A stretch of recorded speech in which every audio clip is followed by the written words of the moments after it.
શું તમે જાણો છો કે પાટણ શહેરમાં એક એવું શિવ મંદિર છે જેની શાંતિ અને આસ્થા બંને એક સાથે અનુભવી શકાય છે? તો ચાલો આજે લઈ જઈએ તમને પાટણના પ્રાચીન અને આધ્યાત્મિક સ્થળે શ્રી છત્રપતેશ્વર મહાદેવ મંદિર.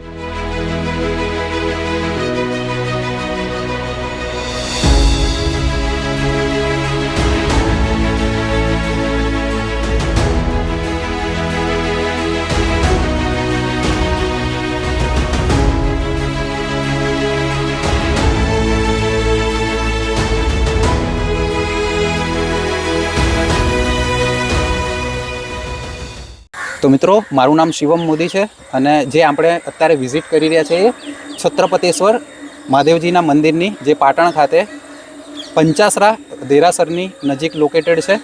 અને આજે આપણી જોડે જોડાયેલા છે શ્રી દિવ્ય રાવલ, જે આપણને આ છત્રપતેશ્વર મહાદેવજીના મંદિરનો પ્રાચીન ઇતિહાસ કહેશે, ક્યાં આવેલું છે અને એની રચનાત્મક માહિતી આપણને શેર કરશે. તો દિવ્ય રાવલ શ્રી, નમસ્કાર. સર્વપ્રથમ તો આ મંદિરનું નામ છે શ્રી છત્રપતેશ્વર મહાદેવ, અને આ શિવાલય સમગ્ર પાટણ શહેરની મધ્યમાં તે દશામાતાના માર્ગ પર સર્વપ્રથમ શ્રી છત્રપતેશ્વર મહાદેવનું મંદિર એટલે કે આ જગ્યા આવે છે. પછી ત્યારબાદ દશામાતાની શક્તિપીઠનું મંદિર આવે છે. આ મંદિરનું નામ શ્રી છત્રપતેશ્વર મહાદેવ એટલા માટે રાખવામાં આવ્યું છે કે ઈસવીસન 1773ની અંદર શ્રીમંતરાજ મહારાજ ગાયકવાડ, કે જેઓ હાલના લક્ષ્મી વિલાસ પેલેસ વડોદરા તે પ્રોપર્ટીના ઓનર કહેવાય છે, તે સમયે 1773ના અંદર સમગ્ર ગુજરાત રાજ્યની અંદર ગાયકવાડી શાસન ચાલતું હતું.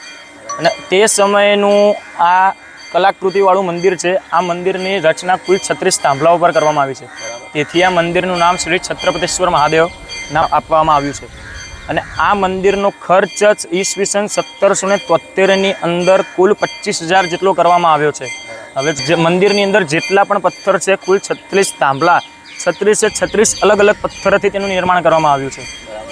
વિશેષ કરીને આ મંદિર એટલા માટે પાટણની અંદર પ્રસિદ્ધ છે કે આ મંદિરની અંદર તમને સંપૂર્ણ શિવ પરિવારના દર્શન થાય છે.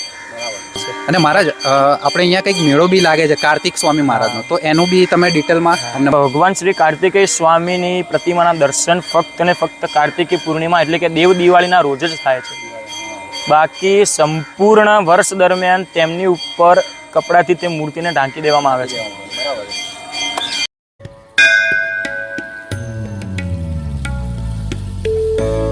આ શિવાલય 253 વર્ષ જૂનું ગાયકવાડ શાસનકાળ દરમિયાન નિર્માણ થયેલ હતું, જે પોતાની શિલ્પકલા અને કોતરણીની બેનમૂન રચના માટે જાણીતું છે.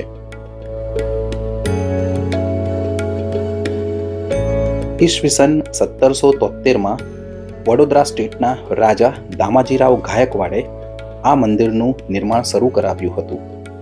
આ મંદિરનું બાંધકામ જમીનથી 20 ફૂટ ઊંચું કરવામાં આવ્યું છે, જે તેની વિશિષ્ટ રચનાને વધુ અનોખી બનાવે છે. મંદિરનું નિર્માણ પથ્થરોમાં ઝીણવટભરી કોતરણી અને શિલ્પ સ્થાપત્ય સાથે કરવામાં આવ્યું છે. મંદિરના 36 સ્તંભો પર આધારિત ગુંબજ આજે પણ અકબંધ અને સ્થિત મજબૂત સ્થિતિમાં જોવા મળે છે, જે ગાયકવાડ સ્થાપત્ય કુશળતાનું પ્રતીક છે. બીજા કોઈ શિવાલયમાં ભગવાન શ્રી કાર્તિકેય સ્વામીની મૂર્તિ હોતી નથી, જ્યારે આ મંદિરમાં કાર્તિકેય સ્વામી બિરાજમાન છે. દર વર્ષે દેવ દિવાળી એટલે કે કાર્તિક પૂર્ણિમાના દિવસે એક જ વાર તેમના દર્શન ભક્તો માટે ખુલ્લા મૂકવામાં આવે છે.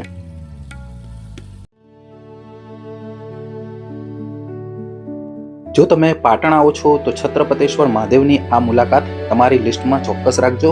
અહીં તમને મળશે શ્રદ્ધા, શાંતિ અને પાટણની એક સુંદર આધ્યાત્મિક ઓળખ. જો તમને ગુજરાતના આવા હિડન જેમ્સ, મંદિરો, હેરિટેજ પ્લેસીસ અને ટ્રાવેલ સ્ટોરીઝ જોવી ગમે છે તો વિડીયોને લાઇક કરો, કોમેન્ટમાં લખજો હર હર મહાદેવ.